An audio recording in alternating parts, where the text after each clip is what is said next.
What's up, movie lovers? We're the Hills Maniacs, and today in this video we're going to be continuing our series of reviews on the John Wick franchise with John Wick Chapter 3, Parabellum.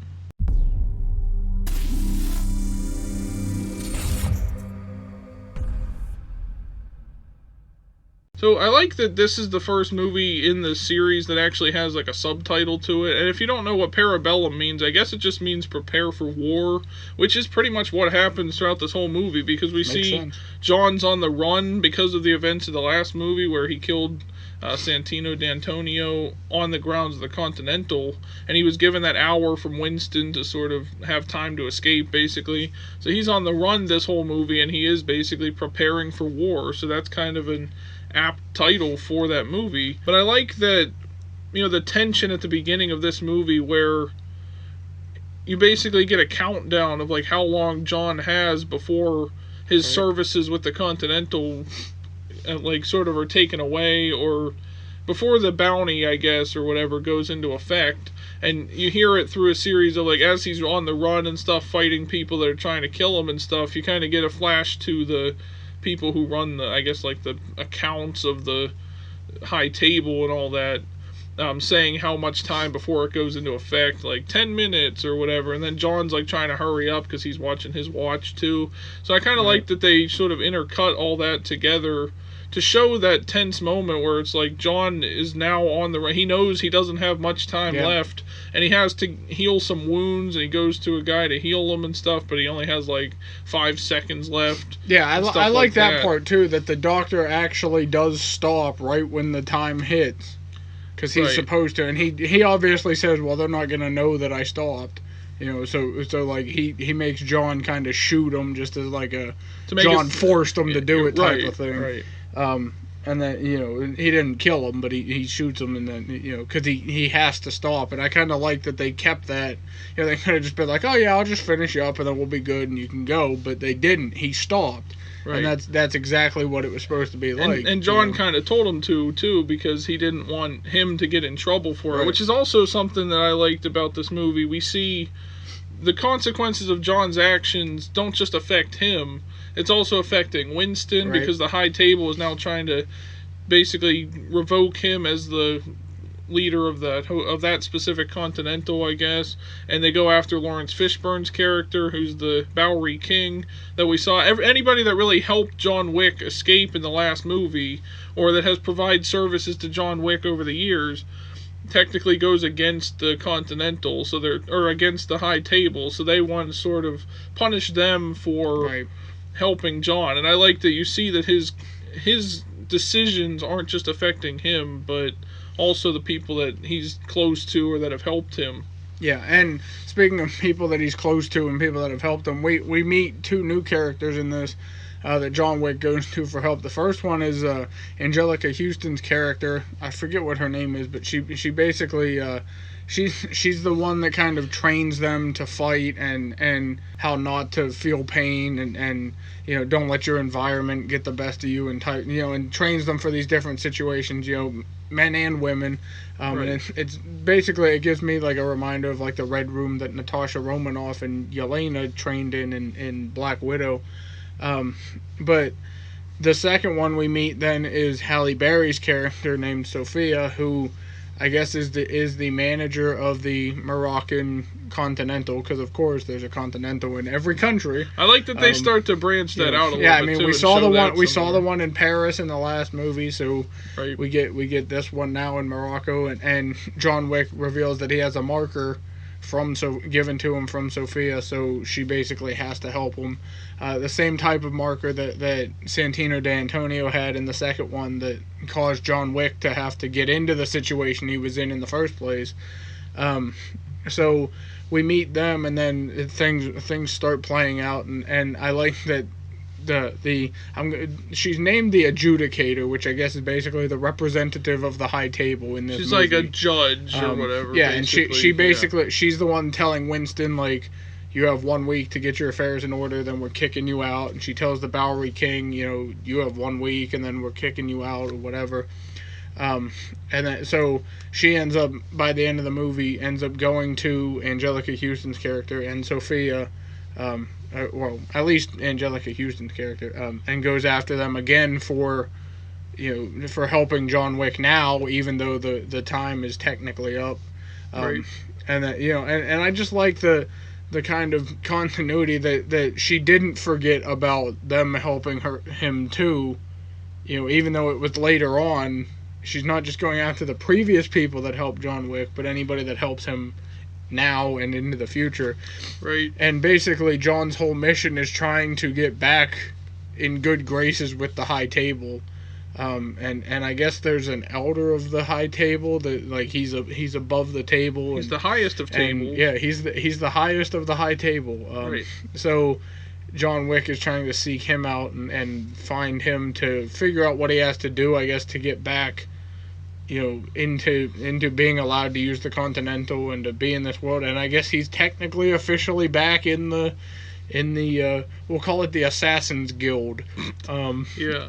I guess because he's excommunicado for now, but if he completes whatever mission this guy gives him, then maybe he can make it back in. So one of the two things I didn't really like about this movie, honestly, was the fact that, like you mentioned, the adjudicators going around and targeting everybody that's helped John Wick, and even in this movie in particular, it's people that just helped him. Yeah. But what I don't understand, and it's never really revealed exactly, how do they know who has helped John Wick recently? How do they know that she helped John by giving him passage to Morocco? How do they know Halle Berry's character? I mean, I guess hers is more obvious because she went against her own she's Continental type she's thing. But it just kind of like throughout the whole movie, it's like they find out people are helping John Wick, and it's like, well, how are they finding this out? Right. Who is reporting this information to the High Table or whatever? Like, it's just never explained really, and it kind of just seems like convenient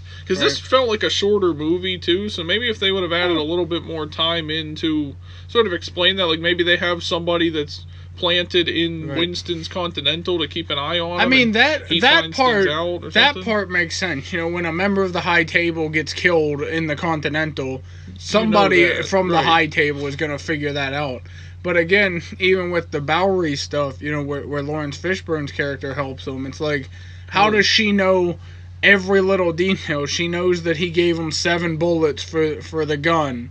And then he ends up, obviously getting other weapons and stuff, which we talked about in the last one. But, and then he ends up killing Santino in the Continental because Lawrence Fishburne let him go. How does she know that? How does she know he had 7 bullets? Somebody has to tell her. So I can see your point with why it's, it is kind of confusing. I mean, the Continental stuff I get because word will travel. And you'll hear things, especially when it's a member of the table that gets killed at the Continental.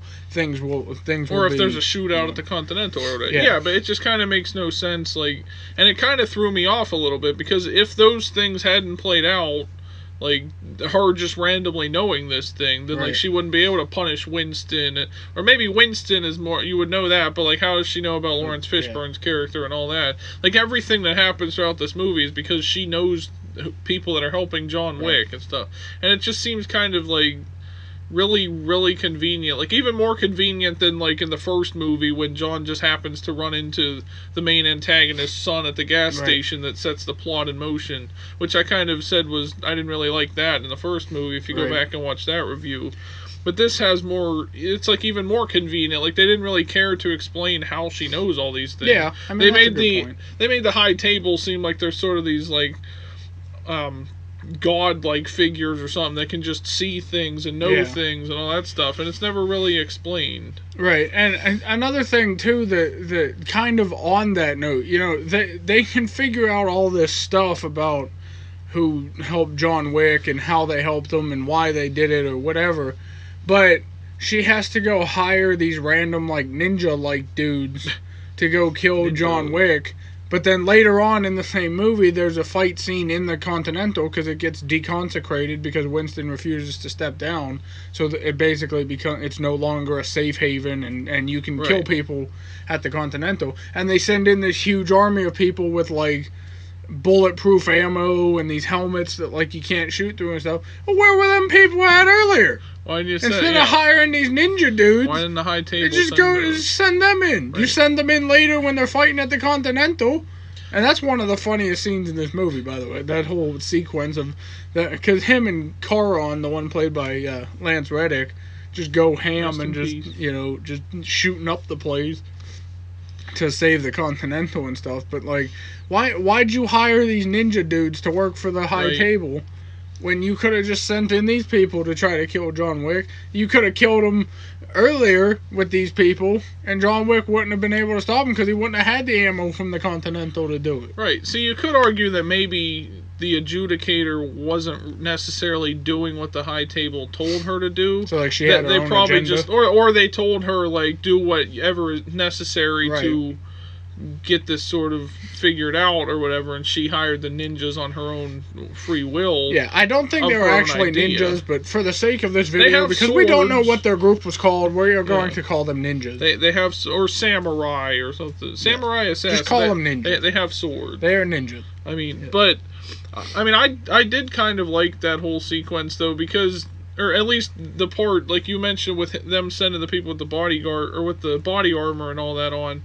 I like that because it shows that, or this is the first time like John Wick has actually faced someone that he can't kill right away. Like he has to adapt to this situation because he shoots two people in the head, but they don't die because they have the helmets on. And then he turns around and they're still crawling. And he's kind of like confused, like whoa, you know. He's not then he used had to it. adapt and like fight them and then take their helmets off or shoot them through the visor on their helmet or whatever in order to actually kill them. And it was a lot harder to kill them, and he had to waste more bullets and everything else. As we see, they have to end up getting shotguns with more powerful bullets and stuff like that. I love that there's literally an armory in the basement of the Continental, and they go in, and John Wick comes in. He says, and Winston's just chilling in there drinking a glass of wine, got John Wick's dog in there with him. He comes in, he says, Winston, I need more firepower, and Winston just goes, there's plenty in here. There you go. Here you go. And then Caron comes back in, and they grab shotguns and all kinds of other stuff. It's great just to show that like all this stuff is in the Continental. For a place that you're not supposed to be able to fight people in,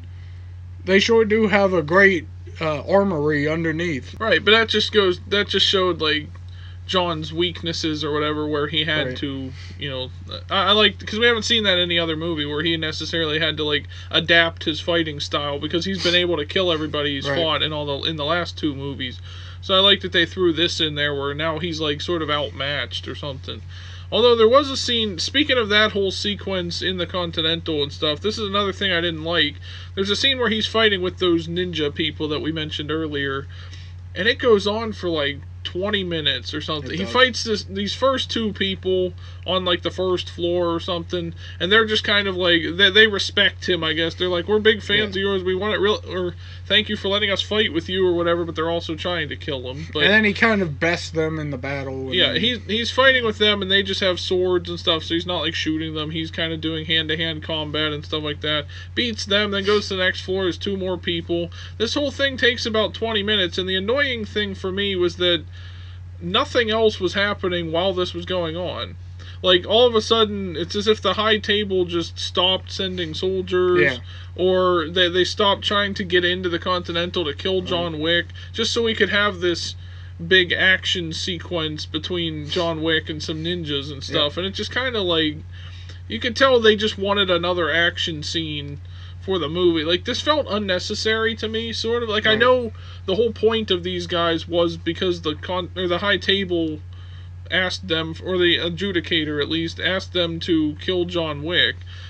But, like, they should have at least been cutting to, like, Winston or somebody, like, defending the Continental from the other people, or Caron or whoever, defending the Continental from the other people while this fighting is going on.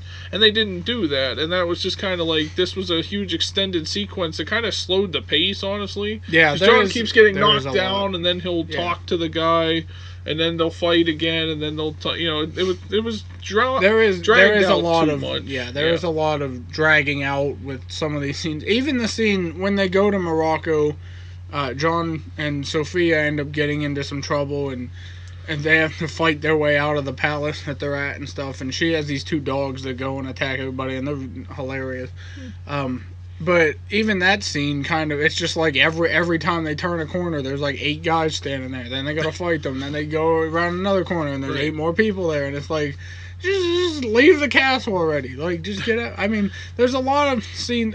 They're good fight scenes, and it does kind of show, especially the stuff with the ninjas, where it shows John is still good at like hand-to-hand combat and not using just knives and stuff. I mean, yeah. there's even a scene close to the beginning. He runs into this weapons store and he's throwing axes and knives at people, and it's just, it just goes to show that John's still good with all of these weapons and stuff. But a lot of it does kind of just drag out.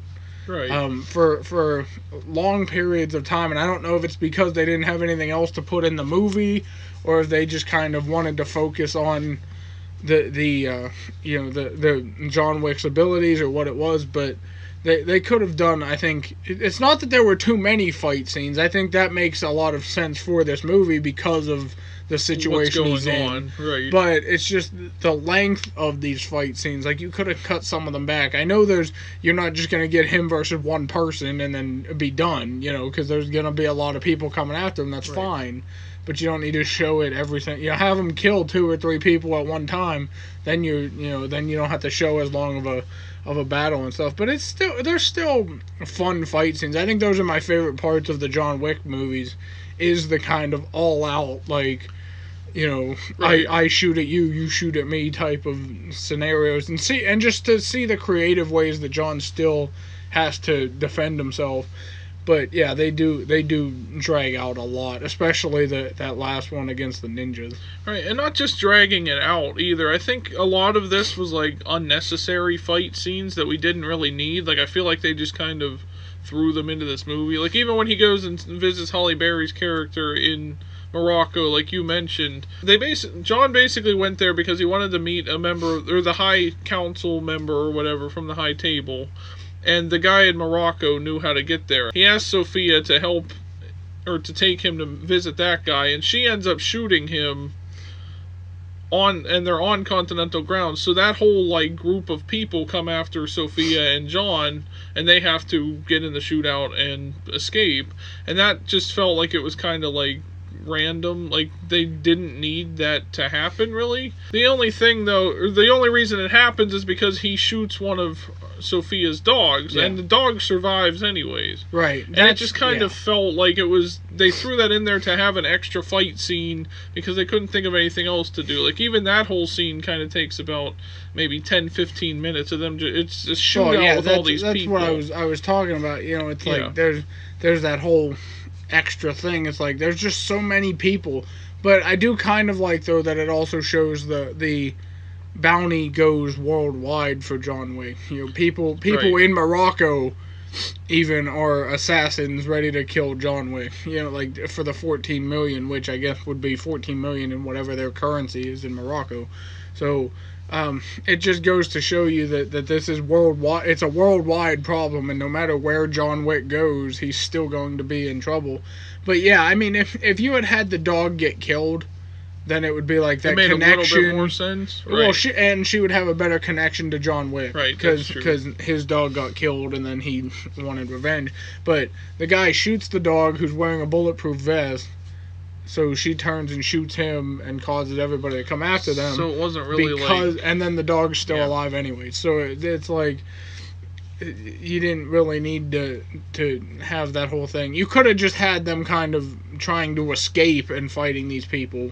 You didn't need that whole scene where she shoots him and then his people come after her and stuff. Right, or you could have just had it be people wanting the 14 million. Yeah, and right. just been done with it, and she ends up helping them escape because she has to go with them. Could have just did it like that. It just felt like it was thrown in there just to have another action scene, and that was pretty much what this whole movie was. Like, if you're looking for action in a John Wick movie, kind of basically watch this one. Right. I personally would say that the first 2 movies were better than this one, just because this one was more of, like, I get what they were going for here. It's a follow-up to his actions from the previous movie, where he has to go on the run because now, the High Table is coming after him. But in terms of, like, the acting and kind of relating to the characters and everything, that's better displayed in the first two movies, I think. Yeah. So if I was like to rate this movie, I'd give this one probably like a 3 out of 5. Some of it made sense, like the beginning parts, like I mentioned, were tense and everything with him on the run and the countdown beginning. But the rest of it just kind of like dragged on with a lot of unnecessary fighting and stuff like that, in my opinion. What would you rate it? I mean, I'm not gonna go as low as a 3. I'll still give it a 4. I've said this before. When I try to like rate movies like that, I don't just look at one aspect of it. I take it in as a whole. I don't either. But overall, I didn't think the movie was that bad. I just think those couple fight scenes were kind of dragged out, and then even the stuff when he does, because spoiler, he does meet the elder of the high table, who gives him a task that he has to complete. But like even that was just kind of like, yeah, because it doesn't last. You long would figure anyway. they would make it like they'd take him to like this big extravagant like plaza, and there's this guy, he got to walk through these security doors, and there's like a prison and all this kind of crap. No, he's just in the desert. It's a guy in Morocco, and the fact that they never mentioned before that there was somebody above the table, like how did he get there? First of all, is that like an open position? Like if he dies, does somebody else then become the elder, or is he elect the person? Like I don't know how that works. How big is this table? And then like they just never mentioned that before, and then all of a sudden everybody in this movie knows about the elder above the table, because John Wick doesn't come in and say, I need your help to find a guy that I heard was above the table. And he's just like, I need to speak to the elder of the table, and you know how to find him. The guy's like, oh yeah, I'll tell you how to find him. So everybody just knows who this guy is, or at least that there is a guy above the table. Like they never mentioned that before. Up until this point, the high table was the authority in the thing, and now there's just a guy above it that can just veto everything they just did. So I mean, I like that they showed us that, because we haven't seen that in any other movie. We've heard of the high table as this mysterious sort of looming figure. Yeah, but that's what I mean though. Yeah. If you're gonna have the high table be the highest of the high in the that world, then have them be the top level. There is nothing above that top level, but apparently there is. Yeah. And it was just kind of weird and just thrown in there, but I guess they kind of needed it for story purposes. So right, and it's not like the movies aren't they are action movies, but it doesn't have to be as action heavy as this one was. And we're gonna leave you guys with this question: at the end of the movie, Winston sort of turns on John, I guess, and like shoots him, and he falls off a roof. And it was so Winston could prove to the high table that he's still loyal to them, and he could get the hotel back. And then John obviously survives it and is found by Lawrence Fishburne's character. But our question we're going to leave for you guys is, do you think Winston is now bad? Like, do you think he did that on purpose, or do you think he knew John would survive and did it just in that moment so that he could get his hotel back, and he's still actually friends with John? I guess we'll find out in the fourth movie, but let us know what you guys think of that particular question down in the comments section, and anything you enjoyed or didn't enjoy about this movie, let us know that as well. Also, be sure to like this video and subscribe for more. We will be covering John Wick Chapter 4 on this channel. It'll come out this Saturday, so keep an eye out for that if you're a John Wick fan. Remember, don't conduct any business on continental grounds. Always honor the markers, and everything is under the table. Bye guys.